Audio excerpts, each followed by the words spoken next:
तर नमस्कार मंडळी, स्वागत आहे तुमचं आपल्या यूट्यूब चॅनलवरती. तुम्हाला माहिती आहे का, आपल्या सातारा जावळी तालुक्यात प्रसिद्ध असलेलं तीर्थक्षेत्र महादेवाचं मंदिर. तर चला आज तुम्हाला तिकडे घेऊन जातो. साधारण आपल्या सातारापासून एक 17 ते 18 किलोमीटर अंतरावर मंदिर आहे ते वरती, मेरुलिंग म्हणून. आणि जाताना सगळा तुम्हाला घाटच लागतो वरती, सगळा घाट आहे पूर्ण वरती चढच आहे. एकदम सुंदर निसर्गरम्य वातावरण आहे वरती जाताना तुम्हाला दिसून येईल. आणि पावसाळ्याच्या सीझनमध्ये तर खूप बघण्यासारखं, सगळं हिरवंगार पाणी आणि ते झरीवरती डोंगरावरून पडताना एकदम खतरनाक. तर तिथेच जाता जाता तुम्हाला एक गवळण म्हणून पॉईंट दिसतोय, एक प्रसिद्ध पॉईंट आहे तिथला. आणि गावातल्या लोकांचं असं म्हणणं आहे की पांडव जेव्हा मंदिर बांधायला इथे आलेले द्वापर काळात, तेव्हा हे एकावर एक दगड रचलेले आहेत त्यांनी. आणि हे सगळं बघून तर मंदिरात बघायची इच्छा अजूनच वाढते आणि वाढलीच पाहिजे.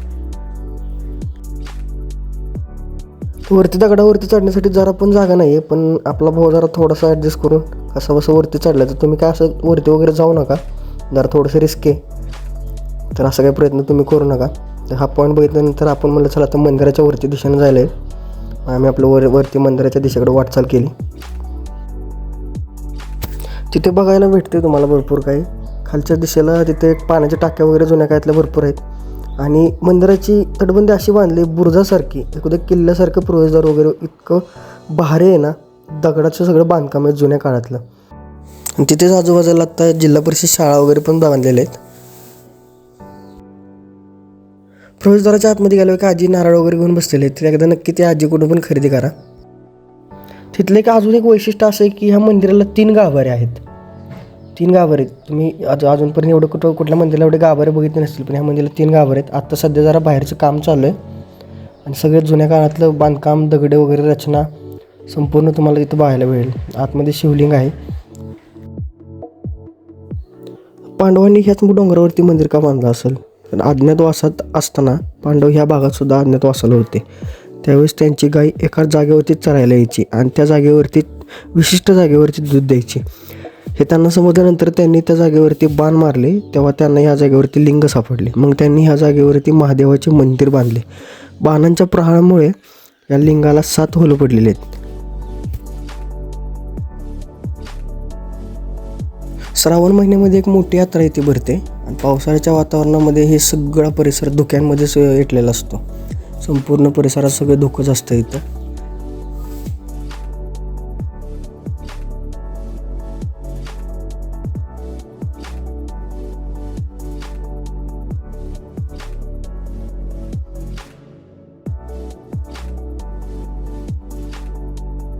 मंदिरातील दर्शन झाल्यानंतर मंदिराच्या पाठीमागे गेलो. पाठीमागच्या साईडला धर्मशाळा वगैरे बांधलेल्या आहेत आणि जुन्या काळातल्या देवी देवतांच्या मूर्त्या सुद्धा तिथे आहेत भरपूर. जुन्या काळातील मूर्त्या आणि त्यांची मंदिरं छोटी अजूनही तिथे उभारलेली आहेत.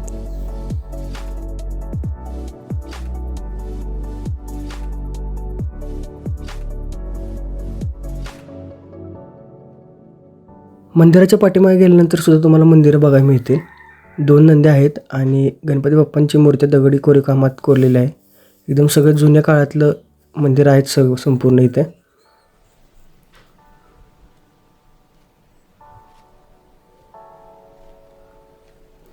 केदारेश्वर म्हणून सुद्धा एक शिवलिंग आहे तिथे पाठीमागे.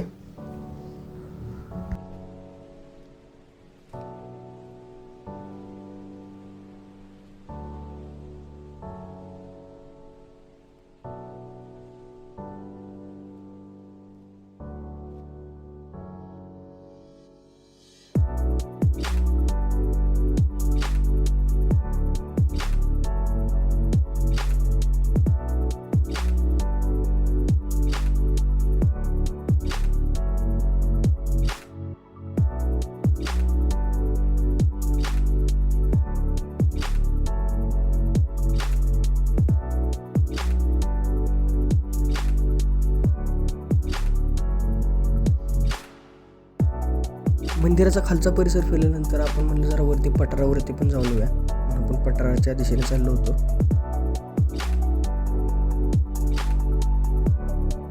पठारावरती जाताना तिथे आजी नारळाची विकायला बसलेली. तिथे गोळ्या वगैरे पण खायला वगैरे पण होतं. मग आम्ही पेपरमिंटचे गोळे वगैरे खायला घेतली. प्रवासात चांगलं होतं, खास काहीतरी गोळे वगैरे थंड खाल्ली तर.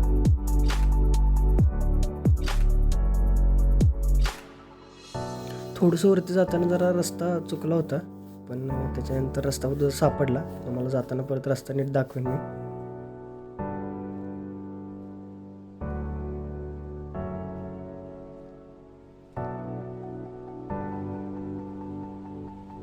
तर हा रस्ता आहे तो वरती येण्यासाठी, जे की शाळेपासून शेजारून वरती यायला रस्ता आहे.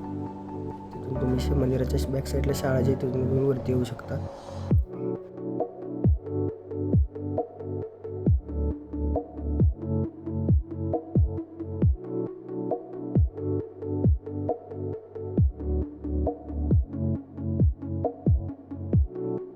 हा सगळा वरचा पठारी भाग आहे.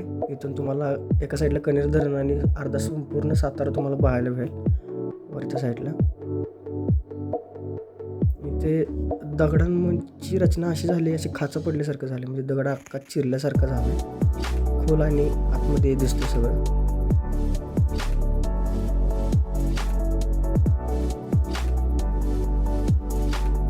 एवढ्या उन्हात सुद्धा वरती इतकं थंड वारं सुटलेलं ना, म्हणून जरा मित्रासोबत 4 गोष्टी गप्पा इथल्या मारल्याच पाहिजे. तुम्ही सुद्धा मारा, नक्कीच एकदा येऊन बसा इथे, शांत चर्चा करा शेजारच्या गावाची वगैरे, इथली मंदिराची आसपास सगळी माहिती गोळा करा नक्कीच.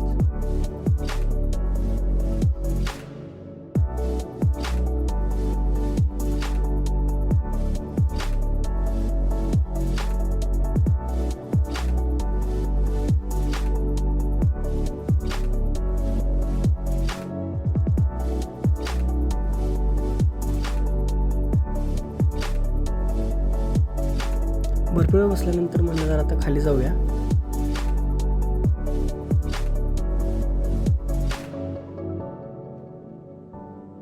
थोडंसं खाली येतं, त्या उन्हाच्या तडाख्यामुळे जरा घाम वगैरे येत होता. खाल्यानंतर मला टाकीवरती जरा तोंड वगैरे धुतलं पाहिजे. तोंड वगैरे धुवून घेतलं तिथून. मंदिराच्या शेजारच्या परिसरात तुम्हाला म्हणलं ना, जिल्हा परिषद शाळा आहे. मुलं भात वगैरे खाऊन प्लेट वगैरे धुयला आलेली टाकीवरती. एक आनंदाचा क्षण त्यांना बघितल्यानंतर सगळे शाळेतले दिवस जुने आठवतात.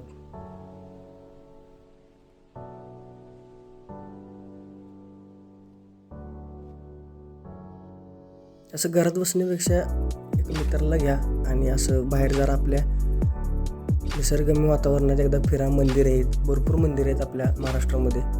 असं शांतपणे एकदा फिरून घ्या, एन्जॉय करा, सगळी माहिती घ्या आपल्या सगळ्या संस्कृतीची.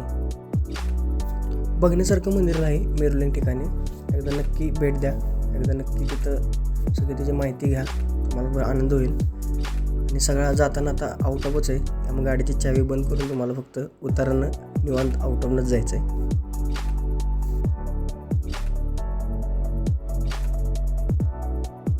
तर व्हिडिओ आवडल्यास नक्की तुम्हाला लाईक सबस्क्राईब करायला लागतंय, बरोबर का भावा? बरोबर, आपला भावाचा चॅनल आहे, हक्काचा चॅनल आहे. पूर्ण व्हिडिओ बघा आणि सबस्क्राईब करूनच जावा.